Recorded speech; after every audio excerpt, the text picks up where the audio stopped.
Waktu kita melangkah mentaati, baru kita melihat Laut Merah terbelah, Sungai Jordan terbelah, tembok-tembok diruntuhkan. Amin, saudara. Wah, ini luar biasa ya. Pak Samuel ini angkatan 68 ya, Pak ya. Baru wisuda bulan lalu. Sebelumnya tadi, saudara kalau tangkap tadi dari apa yang kesaksian Pak Samuel, sebelumnya ya merasa itu bukan tugas saya memberitakan Injil. Atau mungkin ada keraguan dan apalagi pengajaran ya.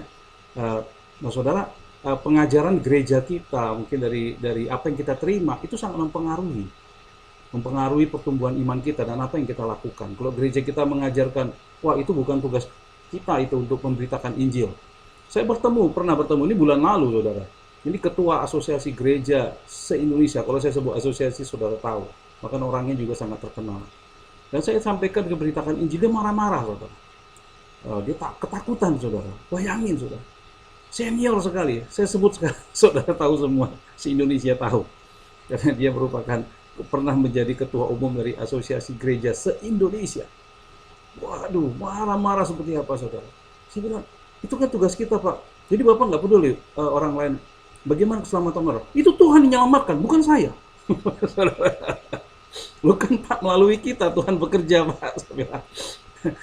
Wah, ini saudara. Nah, saudara tangkap di sini betapa pentingnya training. Amin. Ketika Pak Samuel ikut training, dan berubah. Dan ada banyak gereja menyampaikan, wah, jiwa-jiwa diselamatkan. Tapi tanpa ada melalui training, nggak akan bisa, saudara. Sama seperti di dalam gereja seringkali ditanya, berapa banyak saudara yang mau menyelamatkan, membawa jiwa-jiwa? Semua kok angkat tangan. Siapa yang nggak pengen orang semua diselamatkan? Betul, saudara. Di hati terdalam setiap orang percaya pasti rindu. Saya dari kecil, saudara, dari kecil. Kalau masih di gereja tradisi, gereja suku, setiap kali melihat teman-teman saya, ini gimana ya orang-orang ini nanti nasibnya? Masuk neraka semua nanti. Itu dari kecil, saudara. Tidak mungkin tidak. Tapi semua kita punya kerinduan semua jiwa diselamatkan. Karena itu hati Tuhan. Tetapi tanpa melalui adanya training, kita nggak akan pernah bisa, saudara, untuk melakukan itunya. Itu penting sekali. Makanya saudara, mari ya, bukan hanya kita memberitakan Injil, menyelamatkan jiwa, mari kita latihkan juga saudara-saudara kita. Tadi seperti Ibu Ratna bilang, banyak orang Kristen yang terhilang, Kristen yang agamawi. Kita perlu perlengkapi mereka juga semua. Dan bagikan saudara, angkatan 69 nanti akan dimulai baru tahun depan, memang bulan Februari. Bagikan, tapi sementara setiap kali ketemu sampaikan bahwa ini adalah panggilan bagi setiap kita. Dalam 2 Korintus 5 ayat 20 jelas dikatakan, ini salah satu ayat favorit saya sekali, saudara. Jadi kami adalah utusan Kristus, saudara.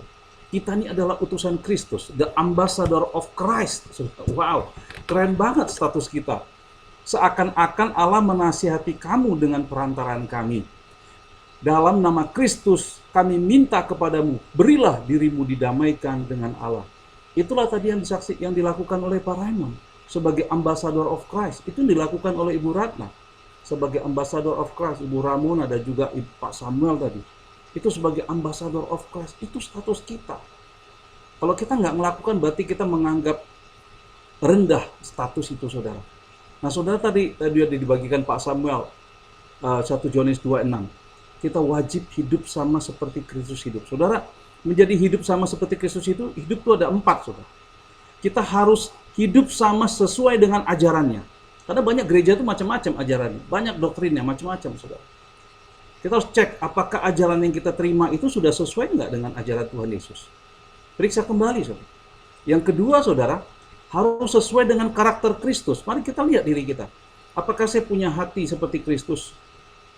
Tuhan Yesus itu merendahkan diri, mengosongkan dirinya, mengambil rupa seorang hamba, saudara. Itu kalau saudara baca Yesaya 53, itu mukanya itu nggak tampan loh Tuhan Yesus. Sehingga orang mengingininya. Wow, udah ngambilnya sebagai hamba, dia nggak milih sebagai orang yang ganteng. Nanti kalau orang ganteng kayak Yusuf, saudara. Bayangin itu, saudara. Ditaksir sama Potifar. Saudara kebayang ya kalau Tuhan Yesus itu ganteng dan banyak cewek-cewek itu, wah, jatuh cinta. Nanti kan bahaya. Tuhan itu milih yang biasa. Wajahnya biasa. Yang nggak menarik, saudara. Nah, saudara, dia rendah hati.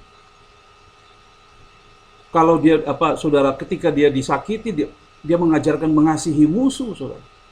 Tidak membalas kejahatan dengan kejahatan. Apakah ada seperti itu karakter kita? Yang ketiga, menjadi serupa dengan Kristus itu serupa dengan visinya. Visinya Tuhan Yesus itu apa?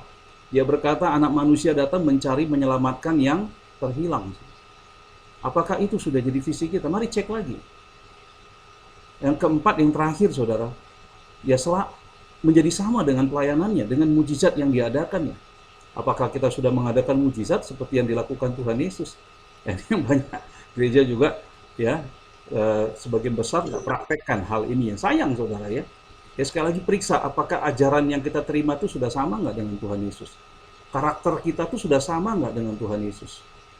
Visi kita tuh sudah sama nggak dengan Tuhan Yesus. Mujizatnya sudah sama kan dengan apa, dengan mujizat yang dilakukan oleh Tuhan Yesus. Saudara. Tuhan Yesus kemanapun dia pergi, dia mengadakan mujizat.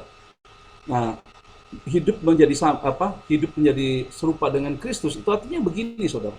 Sama seperti Kristus hidup di dunia, dia makan minum juga, saudara. Ya. Bahkan sempat lama dia hidup di keluarga yang yang tukang kayu, saudara. Dia hidup di dunia yang fana, tapi tujuannya kekekalan. Itu saudara sama. Kita juga harus hidup di dunia ini, ya, di dunia yang sementara, yang fana ini. Tapi cara hidup kita adalah cara hidup kekekalan. Itu saudara. Punya visi yang kekal. Tadi seperti Ibu Rana sampaikan, boleh ngobrol hal-hal yang sederhana, yang di dunia ini untuk sebagai pembuka, tapi ujungnya harus sampai kepada kekekalan. Nama Yesus adalah Tuhan yang kekal. Amin, saudara. Ujung-ujungnya ini kalau ada acara televisi itu ujung-ujungnya damkar, saudara ya. Kalau kita tidak, ujung-ujungnya adalah Tuhan Yesus. Tadi Pak Vincent tuliskan, saudara. Yesus itu Jawa segalanya, saudara.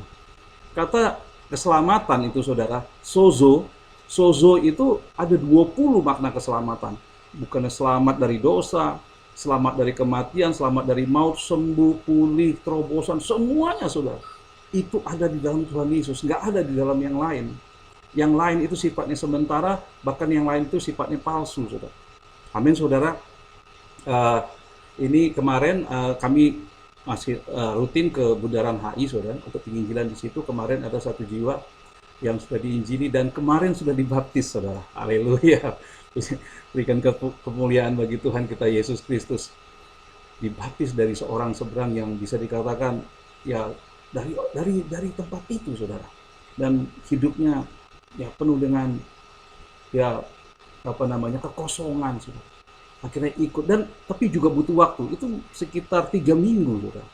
3 kali ketemu lah, ya 3 kali ketemu. Ketemu pertama dia sudah mau, ketemu kedua tapi belum mau dibaptis. Ketemu kedua, saudara, kita sampaikan lagi, dan ketemuan ketiga dia baru mau dibaptis. Dan kemarin sudah dibaptis selam, saudara. Puji Tuhan, saudara. Jadi seperti tadi Ibu Ratna juga ada masih terus di follow up, tadi juga Ibu Ramona ya. Seperti itu, saudara. Ya kadang-kadang saudara 7-8 kali, saudara. Ya kita ada statistik ini Pak Vincent pernah bagikan, ada orang sampai 7-8 kali dengarkan Injil baru dia akhirnya mau menerima Yesus, selamat, bahkan mau memberi diri dibaptis. Kita semua adalah ambassador of Christ. Amin, saudara. Kita semua adalah imamat yang rajani, bangsa yang terpilih, imamat yang rajani, bangsa yang kudus, umat kepunyaan Tuhan yang telah dipanggil dari gelap kepada terang yang ajaib untuk menceritakan perbuatan-perbuatan Allah yang besar. Jadilah saudara seperti Kristus dalam seluruh kehidupan kita. Tuhan Yesus berkati.